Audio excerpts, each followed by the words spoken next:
just real quick, Tony. I mean, Omar asked me about what was it like working with Tony Thompson. Did you get him in the studio? Yeah, man, that was awesome. Tony Thompson was great. We actually went to LA to finish that record. We started it in Virginia, and then we had to go to LA to finish the record. Babyface wanted us to come to LA to finish the record and mix it. And we actually, Ted, myself, and Serban, who's the engineer on the record, we had to do almost like a 2.5 day binge trying to get the record done. Why would you have to do that? Why was that? Because it was trying to get it out for some deadline, you know what I'm saying? And like, we had to make some changes. So we went out to LA. It's like, Babyface wanted to, because, he was like, yo, come out to LA, you know what I'm saying? So we went out to LA.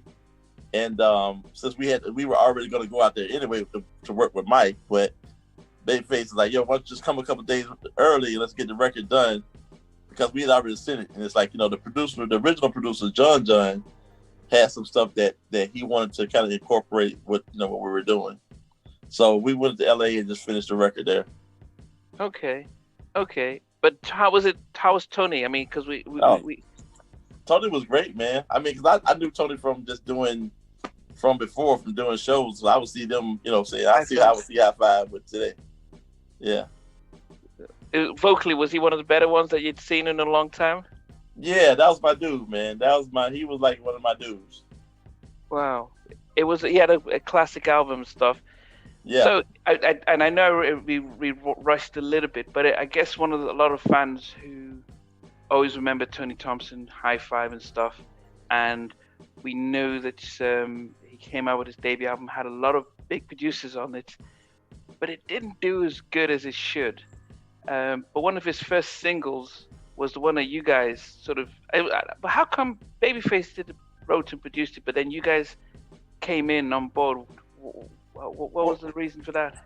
Well, originally it was Babyface's producer John, who did the record, right? So that was one of the records that was on his album, and I just thought that they thought that the record, because of the writing, Babyface's writing, so they wanted to do like a remix to upgrade the record itself. Yeah. And initially, Ted wasn't involved in it. It's like he said no to the project initially, but Ted's cousin that was kind of handling the project at the time, because Tony was going in and out of town with his manager, and they were working on other stuff on that project. I think Little Chris has got a record with Dave Hollister on there or something like that. But he asked me to start doing the remix on it. So basically that's how Ted got involved in it, because what I was putting down, he really liked it. He was like, okay, what's that for? And I was like, okay, for the Tony Thompson record. And he was like, I like that. Let's go to the A room with it. And that's, usually how our relationship was. I'll get something started and start working on something. And I end up in the A room, versus just doing it by myself. So, so they just wanted to upgrade the record. And then, when we got done with our part, I think Babyface wanted to change something with the record, and we were going to LA anyway to work with Mike. So, while we were out there, we just finished up the record. Okay.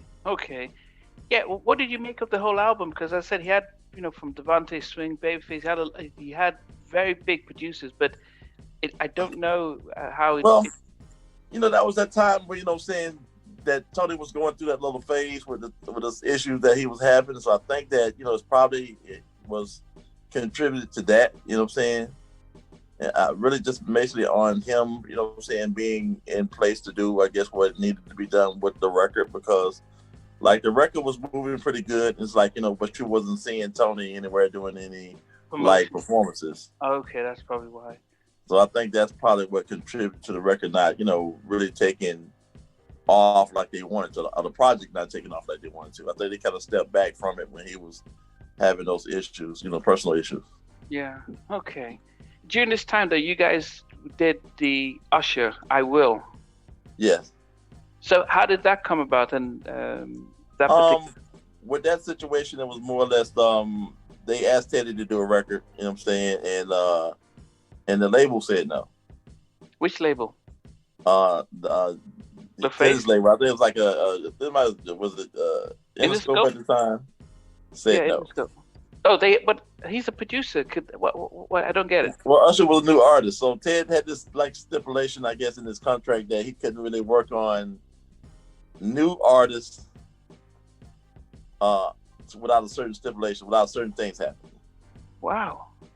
So like when you get to be a super huge producer, sometimes the labels will put that, because that's a competition label. So it wasn't like Usher was on Interscope. Okay. He was on another label, so what I'm saying, and there can be, it's like Interscope has its own R&B dude or whatever at the time. Okay. So it's like a competition thing. So they was like, well, I don't know about Ted doing the record. So what ended up happening is Ted was like, well, saying they couldn't stop us from doing the record. So we end up, I end up doing the record at the end of the day. Okay. But then how does Ted's name get added onto it then? What happens with that? Ted, like they wrote the record, like me and Ted did the production or whatever, and then they wrote the record. So they got a chance to put his name on there as a writer, so they still could use him as a writer, but they couldn't use him as a produced by. Okay. But how did it? But for Usher stuff, what happened? Did you who did the work? Who wrote it? Well, like I said, Ted and I originally put the record together. So of course he did the talk box and all that stuff for the record. We submitted it to LA, and they liked the record. They sent Usher up. He had Sprague Williams and I were working with the vocal, because he was on the record as a writer as well. So we were working on the record, getting the record done. Initially it was too high, so we were trying to get it done, but then there were parts that were like, okay, we can't even use this stuff. So what do you mean? We had to actually go back in the studio and drop the record to like 2 keys, and then so I had to kind of like go back in and do like a bunch of talk box stuff over, because it was too low for us to just change it. Like it ain't like now where you can just get in the Pro Tools and just pitch it down 2 keys and everything's great. It's like, then you couldn't do that. So we, I had to sit in the studio with the engineer John Haynes and just basically try to mimic, everything Teddy's doing on the vocalist, saying to put the background vocals back in 2 keys down. Okay. And, saying that's how we end up, doing the record. And then Usher came and re-sang it, and the record was done. Did you know at that time that he was, when you saw Usher, did you think, man, this guy's going to be, the star that he turned out to be?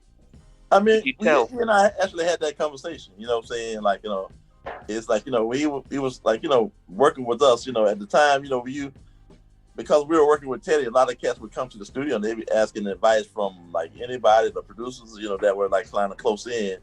And being that I was like, Ted's right hand, it's like they were asking me stuff, and I was, I gave him to talk about, him being the next Bobby Brown. Like, dude, you really have a unique situation. You can be, because I knew he could dance.